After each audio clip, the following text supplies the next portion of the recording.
जय एवरीवन, स्वागत है आपका वी नेशन 111 के एक नए एपिसोड में। और आज के इस वीडियो में हम बात करने वाले हैं सुपर सुखोई प्रोग्राम के बारे में, क्योंकि इस समय भारत और रूस के बीच में जो बातचीत है अब वो सामान्य रूप से आगे बढ़ रही है। लेकिन यहाँ पर एक नई और चौंकाने वाली खबर सामने आई है। क्या अब जो SU-57 है उसके साथ जो सुपर सुखोई प्रोग्राम है उसको लिंक कर दिया गया है? और भी कई सारी अपडेट्स हैं जिनको हम इस वीडियो में कवर करने वाले हैं। यहाँ पर हम ये भी जानेंगे कि क्या भारतीय वायुसेना दो बड़े गेम एक साथ खेल रही है। क्या एक तरफ स्वदेशी सुपर सुखोई अपग्रेड और दूसरी तरफ हम रूस के साथ एक समांतर समझौता करने वाले हैं। और क्या सुखोई 30 MKI को एक 5th जनरेशन जैसा इंजन मिलने वाला है। और सबसे बड़ा प्रश्न ये है कि क्या अब AL-41 का रास्ता साफ हो चुका है। इस सारे विषयों को हम जानेंगे इस वीडियो में। देखिए, भारतीय वायुसेना की अगर हम बैकबोन की बात करें तो निसंदेह आप सुखोई 30 MKI का नाम लेंगे और निसंदेह ये अभी भारतीय वायुसेना की बैकबोन है।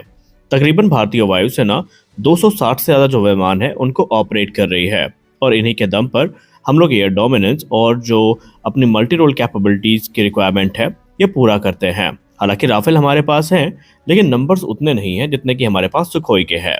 यहाँ से हम अपनी लंबी रेंज की और जो दूसरी मिसाइल्स हैं उनको फायर करने की क्षमता भी प्राप्त कर पा रहे हैं। यानी कि जो लंबी रेंज और भारी हथियार ले जाने की क्षमता है वो हमें सुखोई 30 MKI में अच्छी खासी देखने को मिलती है।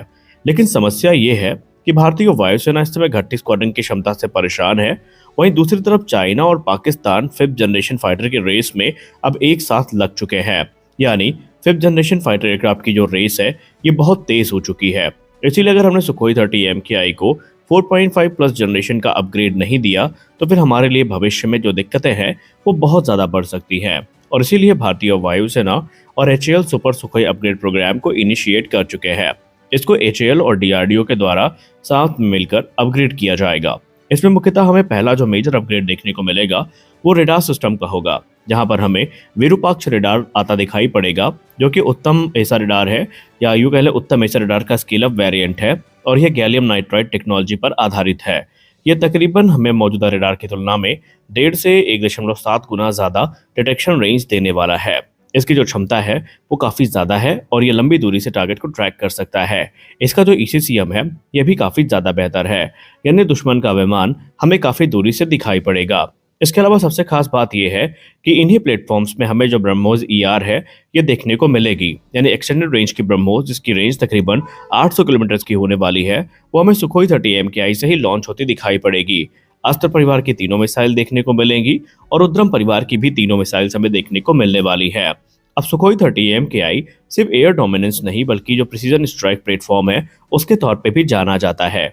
लेकिन समस्या ये है कि सुखोई 30 MKI को हमने अपग्रेड करने का निश्चय तो कर लिया है, लेकिन सुपर सुखोई अपग्रेड में कम से कम 7 साल लग सकते हैं। और यहाँ पर भी हम सिर्फ 84 विमानों की बात कर रहे हैं, यानी अभी भारतीय वायुसेना के सिर्फ 84 विमानों को ये अपग्रेड मिल रहा है, यानी लगभग 175 सुखोई 30 MKI बाहर रह जाएंगे। और अगर देरी हुई तो ऑपरेशनल गैप काफ़ी बढ़ता चला जाएगा और हमें अगला दशक भी इनके अपग्रेड में पूरा निकालना पड़ेगा।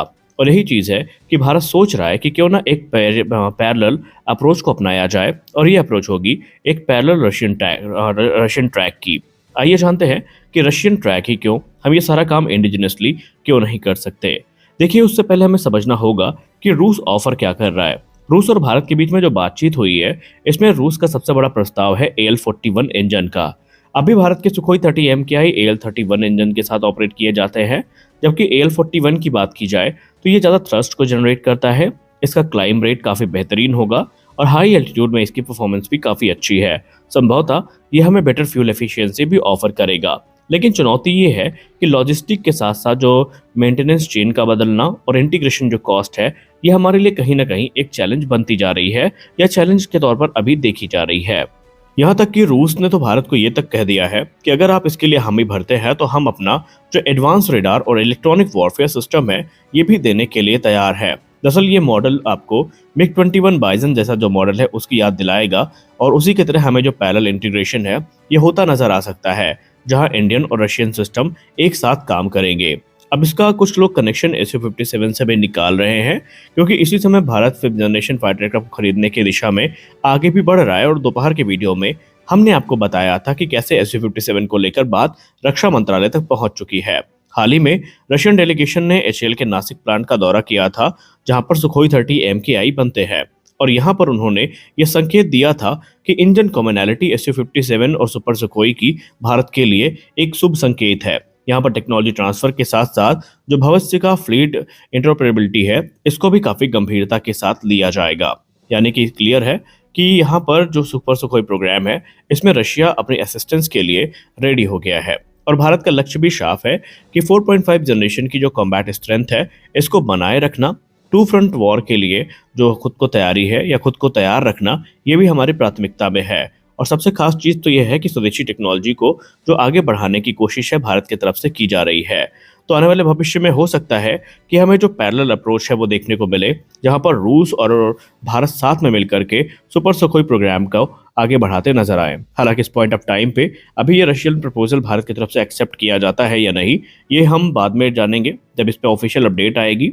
रही बात AL-41 इंजन की, तो आपको बता दें ये प्रस्ताव आज का नहीं है, बल्कि अगर आप सही मायने में देखें तो 2019 से जो AL-41 का प्रस्ताव है, ये रूस की तरफ से पुश किया जा रहा है। आपको अच्छे से याद होगा जब सुपर सुखोई के बारे में इनिशियली बात करना शुरू करी गई थी, तो उस समय रूस ने कहा था कि भारत ने कुछ उनको इश्यूज की लिस्ट दी है जो AL-31 में देखे गए हैं, और उनको रेक्टिफाई भारत करना चाहता है। लेकिन इस समय रूस ने ये कहा था, या उस समय रूस ने कहा था कि अब जो AL-31 है ये ऑलरेडी अपने पीक पर है, जितना पीक परफॉर्मेंस ये दे सकते थे उतना ये दे रहे हैं, इनमें अपग्रेड की बहुत संभावनाएं बची नहीं है। तो उन्होंने कहा था कि भारत अगर और अच्छी और बेटर परफॉर्मेंस चाहता है तो फिर भारत को AL-41 की तरफ देखना चाहिए। लेकिन भारतीय वायुसेना ने उस समय इस पर गौर नहीं किया था, क्योंकि हमारे तरफ से GTRE और मिधानी के अलावा कई और मिलकर संस्थाएं जो इंजन की समस्या है उसको रेक्टिफाई करने में लगी थी। लेकिन अब क्योंकि Su-57 की बात चल रही है और अगर सब कुछ सही रहा तो AL-41 के साथ ये एयरक्राफ्ट हमें मिलेंगे भी, और यदि ऐसा होता है तो फिर भारत के पास अपॉर्चुनिटी होती है AL-41 को इंकॉर्पोरेट करने की। लेकिन देखना होगा कि इसमें रक्षा मंत्रालय क्या सोचता है, क्योंकि पैरेलल अप्रोच हमें सुनने में तो काफ़ी आसान लग रही है, लेकिन हमें ये नहीं भूलना चाहिए कि इसमें कॉम्प्लेक्सिटीज़ भी काफ़ी सारी हैं। क्योंकि अगर आप पैरेलल अप्रोच की बात करते हैं तो फिर यहाँ पर बहुत सारी समस्या है जो कि आपको देखनी होगी।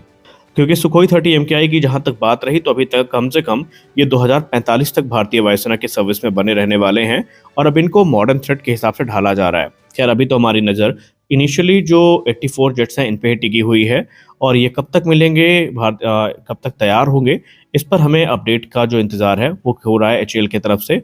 जैसे ही कोई ऑफिशियल अपडेट आती है हम आपको अवगत ज़रूर करवाएंगे। आज के इस वीडियो में बस इतना ही। आशा करते हैं वीडियो आपको अच्छी लगी होगी। वीडियो अच्छी लगी वीडियो को लाइक करिए, नए हैं चैनल को सब्सक्राइब करिए। मिलते हैं अगले वीडियो में कुछ और अपडेट्स के साथ, तब तक के लिए जय हिंद।